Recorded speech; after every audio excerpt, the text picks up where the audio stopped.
ने एक नारा दिया था, आपको याद होगा, कांग्रेस मुक्त भारत।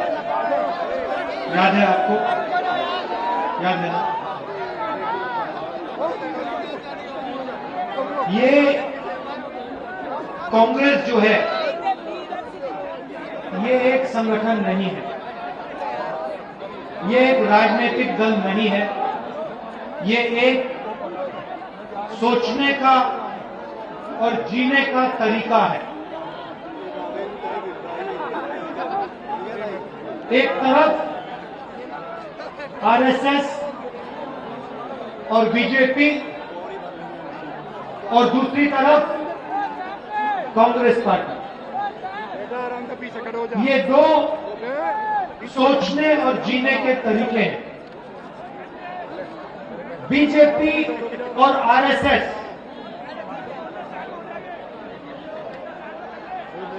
नफरत की बाजार, कांग्रेस मोहब्बत की दुकान, उसी नफरत की बाजार में। राहुल गांधी! तो नरेंद्र मोदी जी अपने संगठन को समझ लिए। नफरत, हिंसा और डर आगे हो जाओ प्लीज। जो आरएसएस और बीजेपी के लोग फैलाते हैं, अंग्रेजी मत छाट, उसको नरेंद्र मोदी जी समझ गए। बड़े मीडिया में होगा। मगर कांग्रेस पार्टी को, कांग्रेस की सोच को, कांग्रेस की विचारधारा को नरेंद्र मोदी नहीं समझ पाए, क्योंकि इस देश से मोहब्बत को कोई भी नहीं मिटा सकता। ये हजारों साल से कोशिश कर रहे हैं। भाइयों और बहनों, ये लड़ाई नई नहीं है। ये मत सोचिए कि कांग्रेस पार्टी और बीजेपी के बीच में लड़ाई चल रही है ना। ये इस धरती पर हजारों सालों से यही लड़ाई चल रही है। वो नफरत फैलाते हैं, हम मोहब्बत फैलाते हैं। वो हिंसा करते हैं, वो हिंसा फैलाते हैं, हम अहिंसा फैलाते हैं। वो डरते हैं, हम नहीं डरते हैं। ये फर्क है। अब देखिए, जब भी हमारी सरकार होती है, हम डर को मिटाने की कोशिश करते हैं। नहीं नहीं नहीं नहीं, नफरत की झोपड़ी में आग नहीं लगाई। हम आग लगाने का काम कभी नहीं कर सकते हैं। हाँ, नफरत भाई, नफरत मोहब्बत से ही कटती है। आप देखो, आप देखो, आप देखो, मजे की बात मैं आपको सुनाता हूं। नरेंद्र मोदी जी ने हजारों करोड़, सुनो सुनो, देखो, मैं तपस्या और मोहब्बत की बात आपको समझा देता हूं, बता देता हूं, और आप सब इसको समझोगे। नरेंद्र मोदी जी ने 6, 7, 8 साल हजारों करोड़ रुपए मुझे और कांग्रेस पार्टी को बदनाम करने में लगा दिए। मैंने एक शब्द नहीं बोला। जितने भी उन्होंने मेरे बारे में झूठ बोला, मैंने एक शब्द नहीं बोला, मैंने कभी जवाब नहीं दिया, मैं चुप रहा। आपने देखा होगा, मेरे बारे में जो भी कहते थे, मैंने कभी नहीं कहा, मैंने अपने आप को बचाने की कभी कोशिश नहीं की। मैंने कभी नहीं कहा ये गलत बोल रहे मेरे बारे में। आप देख लो, मीडिया देख लो, 8 साल मैंने एक शब्द नहीं बोला। और फिर एक महीने में इनके हजारों करोड़ रुपए को जला दिया मैंने। क्यों? क्योंकि पूरे देश को दिखा कि इस व्यक्ति के दिल में, इस देश के लिए, इस तिरंगे के लिए, किसानों के लिए, मजदूरों के लिए सिर्फ मोहब्बत है और कुछ है ही नहीं। उन्होंने पहले कहा कि ये यात्रा 2-3 दिन चलेगी। हम कन्याकुमारी से निकले, मैंने कहा, प्रेस के मित्रों कहा, मगर ये मित्रों का काम नहीं करते हमारे साथ।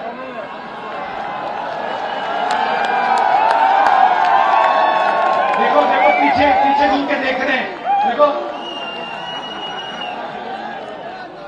घबराइए मत, घबराइए मत, क्योंकि ये पूरी की पूरी भीड़ जानती है कि आपकी गलती नहीं है।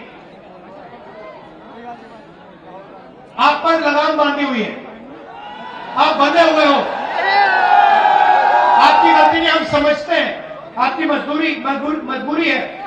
आपको बच्चों को खाना खिलाना है, आपको तनख्वाह लेनी है, आपको भी जीना है, तो हम आपके खिलाफ नहीं है। मगर थोड़ा सा टीवी पे यात्रा भी दिखा दिया करो। अच्छा 24 घंटे नहीं, 24 आवर्स न्यूज नहीं, 2-3 मिनट तो दिखा दिया करो। हिंदुस्तान की जनता क्या कह रही है, थोड़ा दिखा दो। आप 24 घंटा अंबानी जी और अडानी जी की बात रखते हो, जनता की नहीं रखते हो 2 मिनट।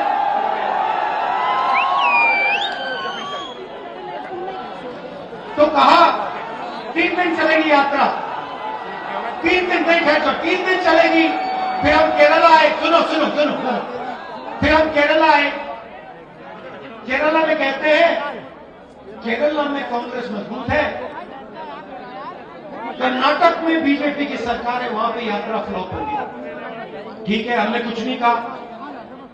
कर्नाटक में आए, कर्नाटक में केरला से ज्यादा बड़ा तूफान, फिर कहते हैं नहीं नहीं नहीं, कर्नाटक में चल गई, तेलंगाना में मुश्किल आएगी। तेलंगाना में फिर से वैसा ही तूफान, फिर कहते हैं हाँ ठीक है, साउथ में चल गई, महाराष्ट्र में नहीं चलेगी। पता लगा कि तूफान छोड़ो, वहां पे महाराष्ट्र में सुनामी आ गई। फिर कहते ठीक है भैया, हिंदी बेल्ट में तो फेल हो जाएगी। मध्य प्रदेश में आए, मध्य प्रदेश में आए, वो महाराष्ट्र से बड़ी सुनामी चल गई। राजस्थान में उससे भी जबरदस्त, और हरियाणा में तो कोई जवाब ही नहीं है। और दिल्ली अभी अब बाकी है। अब कह रहे हैं, हमने चिट्ठी लिखी होम हेल्थ मिनिस्टर ने, राहुल जी कोविड कोरोना वापस आ गया है, कोविड वापस आ गया है, यात्रा को बंद कीजिए, यात्रा को बंद कीजिए। अच्छा, बाकी हिंदुस्तान में पब्लिक मीटिंग जितनी करानी करा लो, बीजेपी करा सकती है, मगर जहां भारत जोड़ो यात्रा चल रही है, वहां पे कोरोना और कोविड।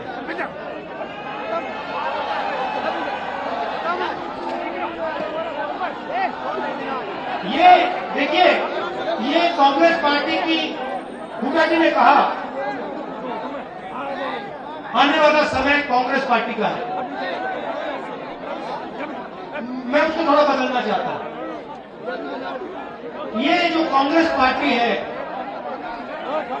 ये आपका औजार है, ये आपका हथियार है। किसका? किसानों का, मजदूरों का, छोटे व्यापारियों का, युवाओं का, ये उनका हथियार है। तो आने वाला समय कांग्रेस पार्टी का नहीं होगा, आने वाला समय हरियाणा की जनता का, किसान का, मजदूर का होगा।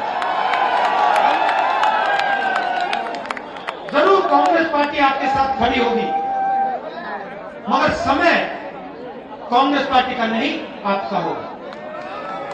3000 किलोमीटर भाई और बहनों में चला हूं,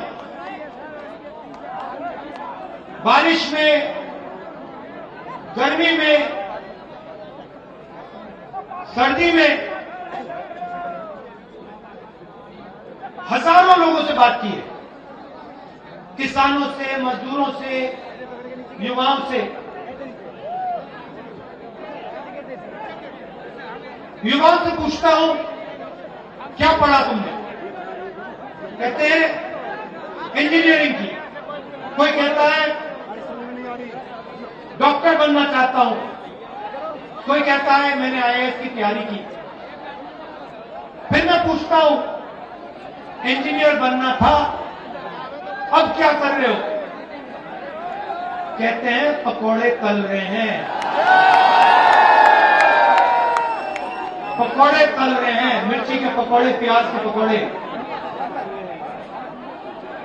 उबर गाड़ी चला रहे हैं, मजदूरी कर रहे हैं, और जो मजदूरी ऊपर नहीं चला रहे हैं, मजदूरी नहीं कर रहे हैं, वो कहते हैं हम तो बेरोजगार हैं।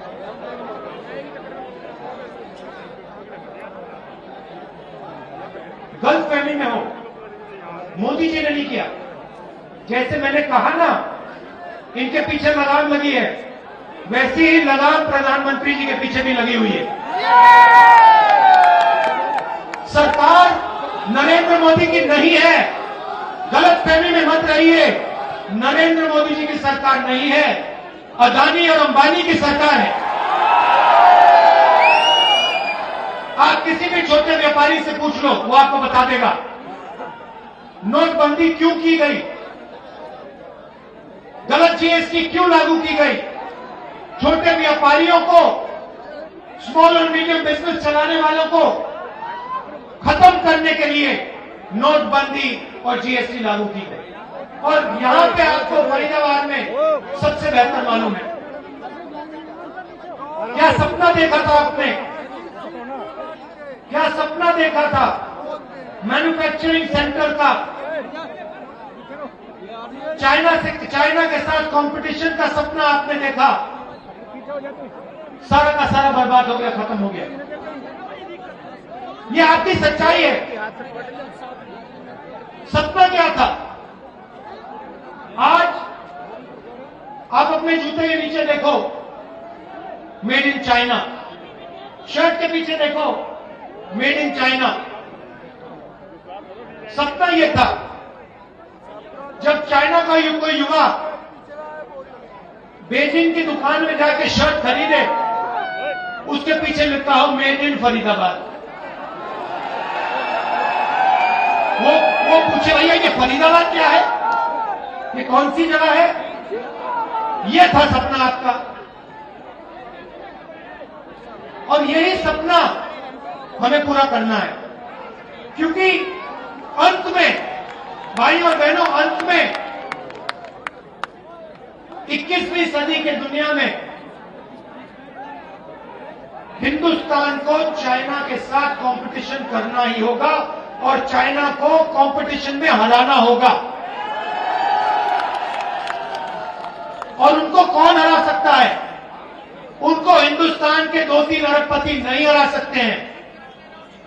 उनको हिंदुस्तान का किसान, हिंदुस्तान का छोटा व्यापारी, हिंदुस्तान का युवा, हिंदुस्तान के स्मॉल और मीडियम बिजनेस चलाने वाले लोग कंपटीशन में हरा सकते हैं, पटक सकते हैं। आजकल बीजेपी आरएसएस ने क्या किया? हिंदुस्तान को बांटने का काम किया, पूरे हिंदुस्तान में नफरत फैला दी। चलने से पहले मैंने सोचा था, कन्याकुमारी से शुरू करने से पहले मैंने सोचा था पूरे देश में नफरत है, मैं घबराया हुआ था। मगर कन्याकुमारी से जब निकला, मुझे एक बात पता लगी, नफरत नहीं है इस देश में, सिर्फ मोहब्बत है। नफरत सिर्फ मीडिया वाले दिखाते हैं। मैं बता रहा हूं, सिर्फ मीडिया वाले अपने टेलीविजन पे 24 घंटा नफरत फैलाते हैं, कहते भैया देखो इसने उसको मार दिया, उसने इसको मार दिया, ये उस धर्म का है, यहां चला दिया, यहां पीट दिया, यहां काट दिया। हिंदुस्तान में ये नहीं हो रहा है। चुने हुए लोग नफरत फैला रहे हैं, मगर हिंदुस्तान का आम नागरिक, हिंदुस्तान का आम किसान, हिंदुस्तान का युवा मोहब्बत की बात कर रहा है, एक साथ चलने की बात कर रहा है, हाथ मिलाकर आगे बढ़ने की बात कर रहा है। यात्रा को देखिए, 3000 किलोमीटर चले हैं।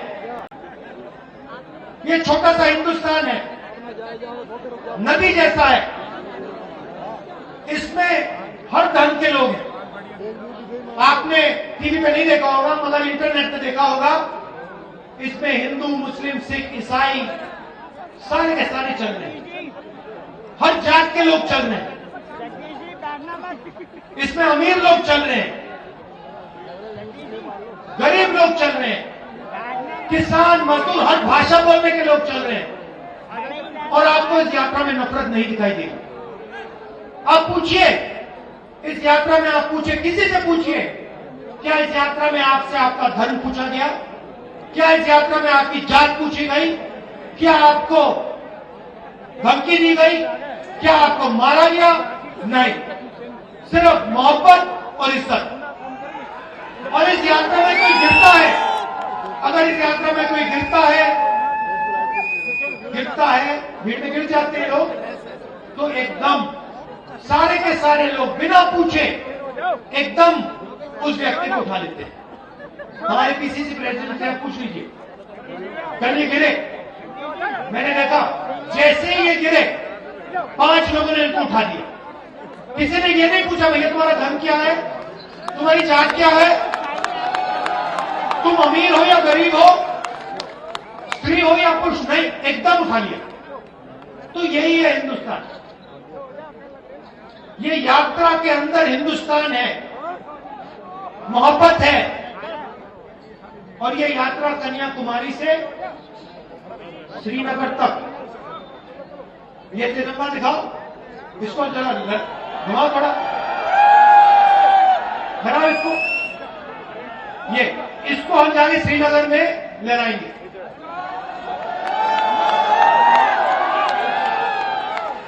और ये यात्रा बेरोजगारी के खिलाफ है, महंगाई के खिलाफ है, डर के खिलाफ है और नफरत के खिलाफ है। पिछले सालों में आप इनकी सब पॉलिसीज देख लीजिए, यूपीए की पॉलिसीज देखिए। मैं आपसे पूछता हूं, मनरेगा ने डर मिटाया? डर मिटाया मनरेगा ने मजदूरों के दिल में? जब हमने किसानों की कर्जा माफी की, डर मिटाया? जब जमीन अधिग्रहण बिल लाए, डर मिटाया? मिटाया? नोटबंदी ने डर मिटाया? गलत जीएसटी ने डर मिटाया? कोविड के समय इन्होंने जो किया उससे डर मिटा? जब किसान को बीमा नहीं मिलता डर मिटता है?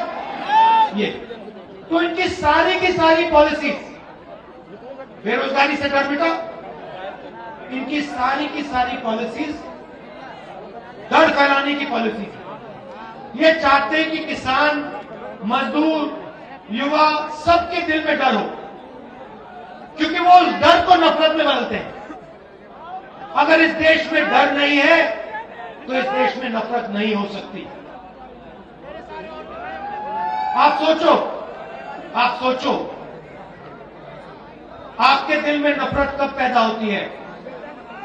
जब आपको डर लगता है। जब आपको डर नहीं लगता तो नफरत नहीं पैदा हो सकती। और यही आरएसएस के लोग करते हैं, ये डर फैलाते हैं और फिर उस डर को नफरत में बदलते हैं। हम कहते हैं डरो मत और हम मोहब्बत फैलाते हैं। हम एक हिंदुस्तानी को दूसरे हिंदुस्तानी से गले लगाते हैं, ये हमारा काम है।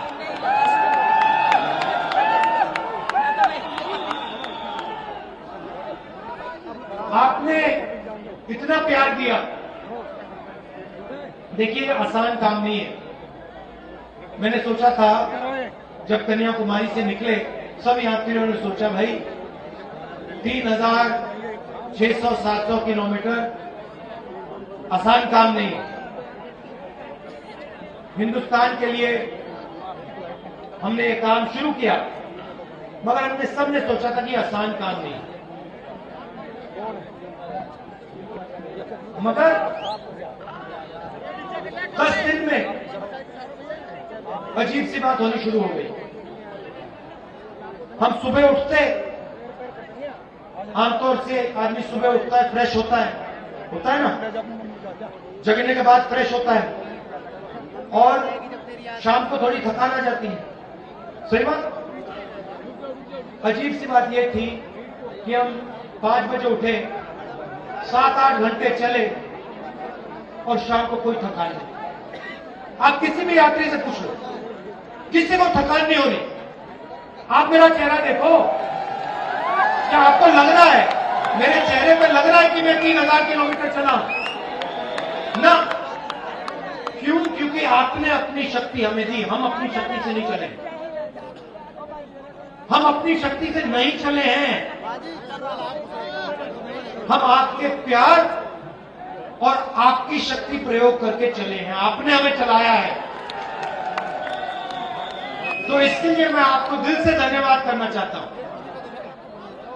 लाखों करोड़ों लोग आए, हर स्टेट में आए, हर जात के लोग, हर धर्म के लोग, गरीब लोग, अमीर लोग, माताएं बहनें सब आए, सबने अपना प्यार दिया, मदद की, किसी को चोट लगी पट्टी की, चाय पिलाई, खाना दिया।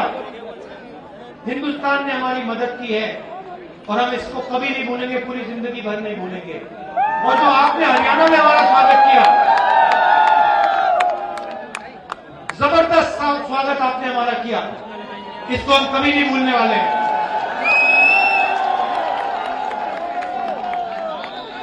तो आप अब कल सुबह हम दिल्ली में जाएंगे, मगर कुछ ही दिन बाद हम फिर से हरियाणा में आएंगे और आपके साथ 6-7 दिन चलेंगे। आप सबका फिर से बहुत बहुत धन्यवाद। आप रात के समय यहां आए, इसके लिए मैं बहुत आभारी हूं। नमस्कार, जय हिंद।